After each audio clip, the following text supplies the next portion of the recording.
Aujourd'hui, on va reproduire les recettes les plus populaires de TikTok pour voir si elles sont à la hauteur de la hype. Au menu, les cornichons au fromage, une soupe de lasagne, une salade de concombre avec plus de 40 millions de vues et encore plus de potentielles bonnes ou mauvaises découvertes. Avez-vous déjà entendu le nom Chippy Boys? Il s'agit d'une recette virale de chips, une façon spéciale de cuire et d'apprêter les chips avec seulement 3 ingrédients, des chips nature croustillantes, du fromage bleu et une réduction de balsamique. Tu mets ça au four, tu dégustes ça et selon cette personne, c'est un véritable délice. Je vais l'essayer personnellement. Quand je vois ça, ça me tente pas vraiment.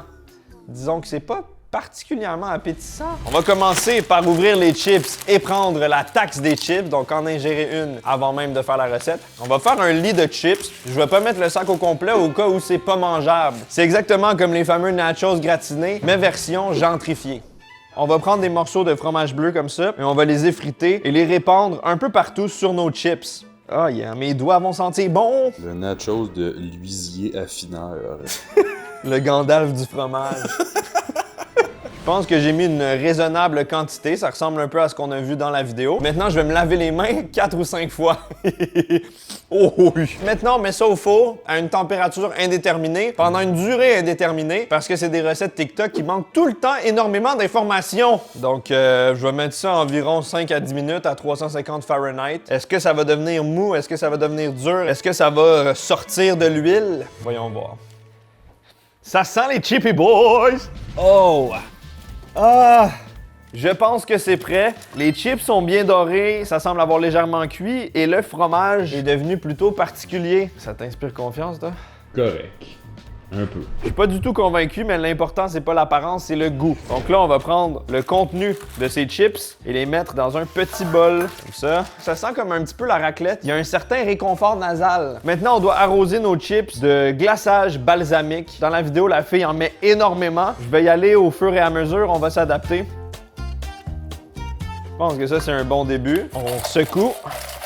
J'ai comme l'impression que de mettre du glaçage balsamique sur des chips, ça va les ramollir. Je suis jamais fan de mettre des sauces sur des chips. Je mets ça dans une assiette et on essaie de faire une belle présentation. Mes Chippy Boys sont un peu plus beaux que dans la vidéo originale. Je suis très fier de ça. J'ai ici une belle bouchée fromagée gratinée et balsamiquée. Est-ce que c'est surcoté ou sous-coté?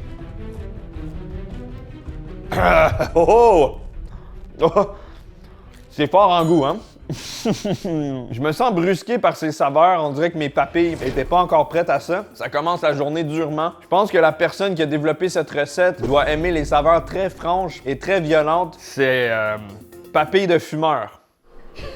Ouais. Je vous apprends rien, mais le fromage bleu est très salé, très intense. Et la réduction balsamique est très acide et sucrée en même temps. Donc, c'est des saveurs un petit peu opposées qui viennent se rejoindre pour faire quelque chose de quand même complémentaire. Pour ce qui est de la texture des chips, je suis agréablement surpris, c'est resté croustillant. Ça a même augmenté la croustillance. Le balsamique est pas trop liquide, étant donné que c'est un glaçage, ça vient pas non plus humidifier trop les chips.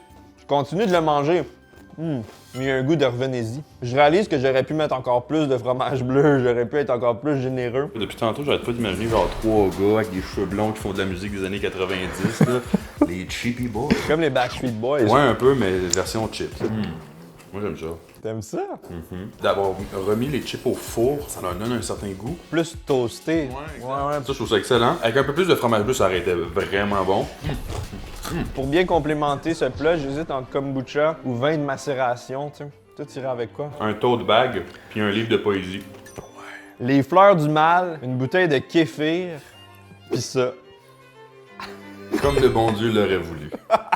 Connaissez-vous le terme chickle? Les chickles, c'est bien plus qu'une recette, c'est un courant de pensée, c'est un mode de vie. Le principe est très simple. Tu prends du fromage que tu fais fondre dans une poêle, tu y rajoutes un cornichon et tu viens enrouler le fromage fondu sur le cornichon. Ça a l'air facile, il y a très peu d'ingrédients, mais je sens que de faire fondre le fromage tout en faisant une croûte croustillante et en enrobant le cornichon risque d'être beaucoup plus difficile que ça a l'air. Commence à avoir de l'expérience, moi, avec les recettes TikTok, puis souvent c'est un scam. Vous l'aurez deviné, pour faire la recette, il faut des cornichons ainsi que du fromage râpé. Idéalement, on veut un cornichon plutôt long, plutôt ferme et plutôt imposant. Je vais le couper en quartiers pour faire 4 chickles. On met ça de côté et là, on va sortir l'artillerie lourde, une poêle. Il faut la mettre chaude, mais pas trop chaude. Encore une fois, on n'a pas les infos sur la cuisson exacte des chickles, mais en même temps, c'est pas mathématique, là, je pense. On va mettre une belle quantité de fromage comme ça pour essayer de faire une espèce de crêpe, tu vois, pour que ça puisse fondre en un seul moton. Oh oh! Ça bouillonne. Je vais mettre mon pickle dans le chickle. Et bientôt, on va devoir faire le pliage de fromage et c'est ça que je crains le plus. Ça commence à former une croûte. L'huile se sépare. Ça s'en vient, mesdames. Mesdames? Pourquoi j'ai juste dit mesdames? J'enroule, attention. Hop. Oh! Oh, il est beau! L'autre côté. Attends. Ah ouais! That's a nice chickle, man! Oh là là! Je suis très satisfait de l'allure de mon chickle. Voici la version dans la vidéo et voici ma version. Initialement, je voulais faire 4 chickles, mais ça va être juste un. Bon appétit! Je sens que je vais me brûler, mais je suis impatient, qu'est-ce que tu veux?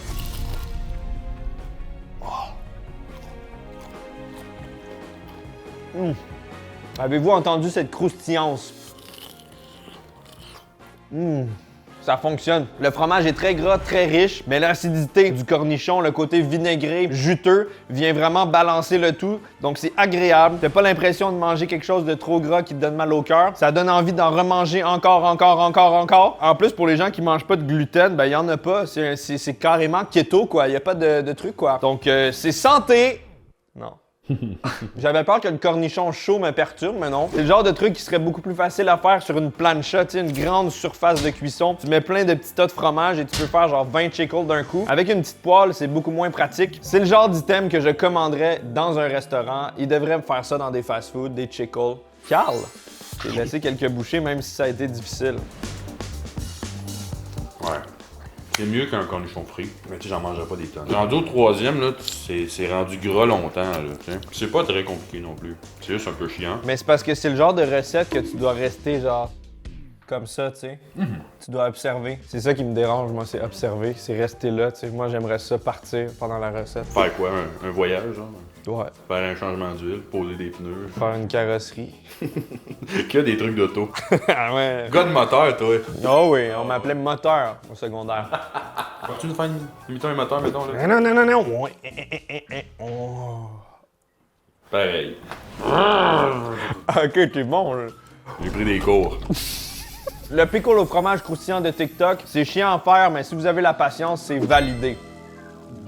On augmente un peu de complexité avec cette prochaine recette. Comme vous pouvez voir, il y a beaucoup plus d'ingrédients, beaucoup plus d'étapes, mais le résultat est tout de même prometteur. Il s'agit de la fameuse soupe de lasagne. Cette recette comptabilise plus de 100 millions de vues sur TikTok. Ça a été un véritable phénomène. Le concept est simple. Tu prends tous les ingrédients d'une lasagne habituelle, mais t'en fais une soupe. C'est plus liquéfié, c'est plus simple et peut-être un peu plus réconfortant. C'est ce qu'on va voir. Pour faire la recette, il faut de la sauce tomate, de la pâte de tomate, du bœuf haché ou de la saucisse hachée ou un mélange des deux, dépendamment de vos préférences. De la crème, 35%. Un bon morceau de Parmigiano Reggiano, ou en français, du parmesan régent. Évidemment, des lasagnes, des épices à l'italienne, vous pouvez mettre les épices que vous voulez. De la ricotta, du beau basilic, regardez-moi ça, comme il a l'air frais, comme il a l'air beau. Le goût de me mettre la face dedans. Ainsi que du bouillon de poulet. Vous pouvez aussi rajouter des oignons et de l'ail au goût. La première étape, c'est de cuire la viande. J'ai l'impression de cuire de la viande hachée extrêmement souvent dans mes vidéos. À vous, non? Il me semble qu'on a fait ça genre 28 000 fois. C'est quelque chose qu'on coupe très souvent au montage, mais généralement, j'essaie d'attendrir la viande délicatement dans mes mains comme ça, avec les pouces. Tu viens appuyer sur les extrémités, t'infuses ton amour. Je vous le dis, ça fait une réelle différence, surtout que ça, c'est du bœuf nourri à l'herbe. Il faut en profiter pour le macérer. Une fois que c'est bien attendri, dans le poêle. Ça aussi, ça l'attendrit.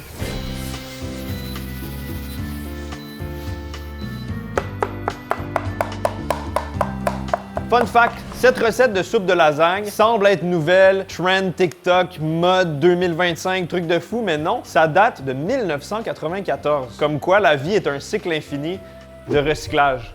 La viande est enfin cuite. On va la mettre de côté dans un bol. Maintenant, on s'occupe de la base de la soupe, donc le bouillon, quoi, le velouté, la sauce, le liquide, un délicieux fluide tomaté. Environ 2 belles cuillères de pâte de tomate. Ensuite, on y ajoute un beau pot de sauce. Si vous voulez encore plus de personnalisation, de complexité, d'amour, faites votre sauce vous-même. Moi, cette sauce-là, je l'adore. Ensuite, on ajoute un bouillon de poulet. On vient mélanger le tout pour que ce soit homogène tout en chauffant la marmite. Ça sent l'ail, ça sent l'amour, ça pue le sexe, cette soupe. Maintenant, vous allez prendre vos feuilles de lasagne et vous allez les casser en morceaux plus ou moins symétriques pour que ça cuise de façon uniforme et pour que ce soit beau quand même. Ça part directement dans la sauce. J'ajoute maintenant quelques épices à l'italienne. Ça, c'est à votre goût. Vous pouvez également ajouter des flocons de piment si vous avez envie. Je remets la viande.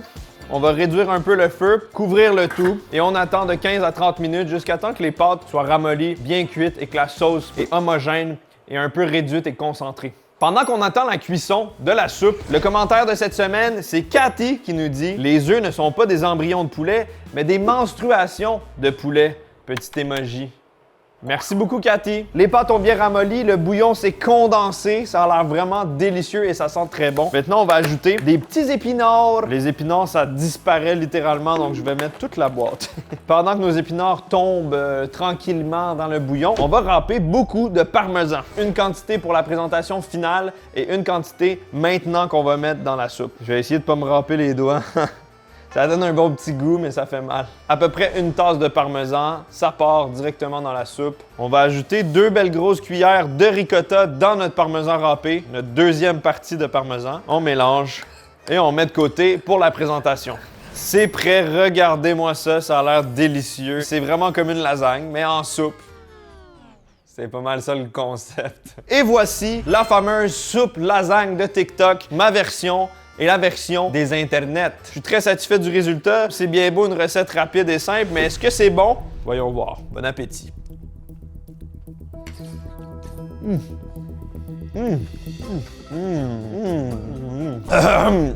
C'est beaucoup plus soupe que lasagne. Le ratio soupe est 60%, le ratio lasagne est 40%. Je m'attendais à un goût tomaté plus présent, mais on sent plus le bouillon de poulet que la saveur concentrée de la tomate. J'aurais pu mettre plus de pâte de tomate ou un peu moins de bouillon de poulet pour avoir vraiment la saveur de lasagne. Ça reste tout de même vraiment bon. Les pâtes de lasagne comme ça dans une soupe, c'est super agréable, des gros morceaux. C'est réconfortant, c'est plaisant à manger. Les soupes, ça peut des fois être ennuyant. Là, on a vraiment une soupe qui fait changement, plus texturée, qui est plus agréable, qui est remplie de sensations différentes. Non, franchement, c'est une superbe expérience soupière. Plus de tomates, plus de fromage, plus de sel. Ce serait 10 sur 10. Actuellement, c'est un bon 8 sur 10. J'en ai une marmite complète et je m'en réjouis. Ça va être parfait pour les meal prep. Je me vois refaire cette recette dans ma vie de tous les jours et ça, c'est bon signe. En vrai, c'est cool. Il y a une part de moi qui essaie de voir un peu l'intérêt, genre. Mais pourquoi ça plus qu'une vraie lasagne? Moi, je trouve que c'est moins chiant à faire qu'une lasagne. Parce qu'une lasagne, les étages, la sauce béchamel, tu sais, mettre ça au four. Ouais, c'est un très bon point. Vous le voyez pas, mais Carl est hautement découragé derrière la caméra. On avait fait dans le passé une recette TikTok de pancakes brouillés. Il avait vraiment détesté le concept, l'idée, absolument tout. Moi, ça me fâche personnellement, OK? Moi, cette mode-là de vouloir déconstruire tout, là, les recettes, de le faire différemment. Maner un pancake, c'est un pancake, là. Si, ouais, là. Donc, je me suis dit que quoi de mieux pour lui faire plaisir que des biscuits brouillés. Content? Oui. On va se régaler. Oui. Le seul ingrédient qu'il faut, c'est de la pâte à biscuits. On va les couper pour former des biscuits individuels. De toute façon, ça va tout finir brouillé. La poêle est chauffée, je les dépose comme ça dans la poêle. Je m'excuse profondément à tous les amateurs de biscuits comme moi. J'ai juré dans l'association des lovers de cookies de ne jamais faire ça. Désolé mes frères. Ça commence à fondre un peu, ça va assurément coller brûler. Maintenant que ça cuit un peu, on doit mettre le couvercle là-dessus. Je comprends pas. Ah, c'est bon, par contre, c'est comme de la lave sucrée. Ça cuit légèrement, je vais essayer de les retourner comme dans la vidéo. Ah, c'est brûlé. Vite, vite! Je vais les retourner, mais de toute façon, ça va finir brouillé, là. J'ai pas besoin de me casser la tête. Je peux commencer à les détruire, tant qu'à faire. Miam, Carl, miam. Regarde, Carl. Je t'ai fait des biscuits brouillés à matin. Ça a l'air bon, non? Ouais, ça a l'air dégueulasse. Hey man, c'est quoi ça? Je pense que c'est prêt, ça sent le brûler. Ah, des bons biscuits brouillés. Voici le résultat final et voici la version TikTok. On est passé de la plus grande délicatesse sucrée au monde, mon dessert préféré, à un tas brun. Je souffre. Bon appétit! Des bons biscuits brouillés. Et évidemment, c'est bon, c'est chocolaté, c'est sucré, c'est un dessert, mais ça a comme un goût différent des biscuits habituels, un goût un peu plus grillé, un peu plus rôti, un peu plus foncé. L'huile sort de la pâte, c'est gras. Ça me fait penser un peu au Biscoff, tu sais, le côté un peu amer des Biscoff. C'est peut-être comme ça qu'ils font le Biscoff. Il n'y a aucun avantage à faire des biscuits brouillés. Normalement, t'aurais même pas besoin d'ustensiles. Pourquoi rendre ça brouillé? Je ne comprends pas. Je peux pas m'arrêter par contre. Devine qu'est-ce que j'ai derrière mon dos, Carl? Tous mes rêves et espoirs qui partent en fumée. Une fourchette pour que tu goûtes. Hey man, quelle esti d'hérésie ai-je devant mes yeux? C'est un trompe-l'œil. C'est du bœuf haché. Ouais! Qu'est-ce que c'est épouvantable? C'est sûr que c'est bon, c'est que des bons ingrédients, sauf que c'est fait de la mauvaise manière. On est en train de le finir, là. Oui, mais je peux pas valider ça quand même. J'ai des principes, moi. Pour ces raisons, les biscuits brouillés ne sont pas validés. Non. On se régale. Peut-être que quand je vous montre ça et ça, vous reconnaissez automatiquement la recette qu'on va faire. Ça vous montre à quel point cette recette a été virale. Il s'agit des salades de concombre de Logan sur TikTok. Il a fait toutes sortes de variations, mais j'ai choisi la plus populaire, la version Everything Bagel. Logan a l'air de trouver ça beau et bon. Personnellement, je trouve ça douteux. Les ingrédients pour faire cette recette, c'est des concombres, évidemment, du saumon fumé, du fromage à la crème, des épices Everything Bagel, ou comme c'est écrit ici, plein goût bagel, de la ciboulette et des capres. J'ai pour l'occasion sorti ma mandoline et pas l'instrument de musique. La mandoline, c'est un outil qui va nous permettre de faire de fines tranches de légumes très facilement. C'est l'outil de cuisine le plus terrifiant au monde, par contre. Imagine les tranches de doigts que ça peut faire. J'ai choisi des petits concombres libanais, c'est mes concombres préférés, sont plus croustillants. Je pense que je vais mettre l'équivalent de 2 ou 3 concombres. Les concombres sont bien tranchés dans leur peau. On met ça de côté et on va préparer le saumon fumé. 2 belles tranches de saumon. On va couper en petits morceaux. Ça part encore dans le plat. Une des particularités de cette recette, c'est vraiment de tout cuisiner dans un deli container, un petit plat en plastique comme ça. Et à la fin, on va juste secouer, donc pas vraiment besoin de vaisselle. J'aime l'idée. On va ciseler un peu de ciboulette. Dans la recette originale, il y a des oignons rouges. Je me suis abstenu. Ça part dans le container. Une belle grosse cuillère à soupe de fromage à la crème fouetté. J'ajoute des capres, ça va donner un bon goût vinaigré, c'est un classique avec le saumon fumé. Est-ce que vous aimez les capres? Moi, c'est un de mes trucs préférés et j'ai aucune idée ça vient d'où. Les épices Everything Bagel, c'est trop bon. On va être généreux là-dessus. Je pense que c'est bien. On referme le tout et on secoue. Wow, ça fonctionne vraiment bien.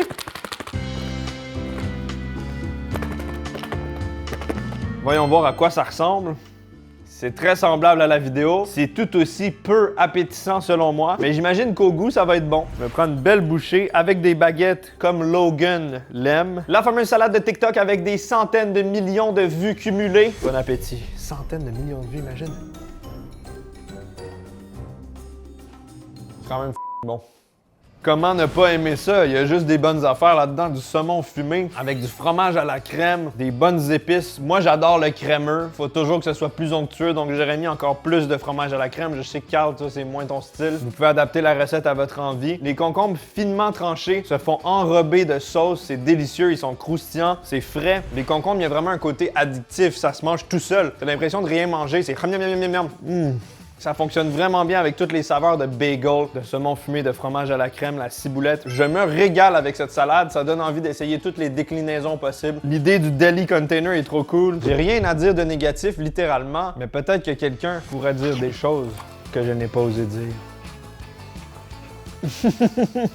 Quand son corps se détend d'un coup, là, ça veut dire qu'il aime bien ça. Ouais, c'est bon, c'est crémeux, c'est vinaigré, à cause des capres. Ouais, les capres, c'est vraiment bon Le là-dedans. goût du saumon, les épices, le croustillant du concombre. C'est validé. C'est pas quelque chose que je ferais réellement dans ma vie de tous les jours parce que moi, j'étais un gars qui mange de la viande cuite, du riz, pis ben de la haine intériorisée. Ça doit être le fun, ça. Ouais. J'espère que cette vidéo vous a plu. Encore une fois, de très belles découvertes. Laissez un commentaire et peut-être qu'il sera sélectionné pour le prochain commentaire de la semaine. Secouez-vous le Tupperware. À bientôt. Tu sais, le deli, là, tu le secoues.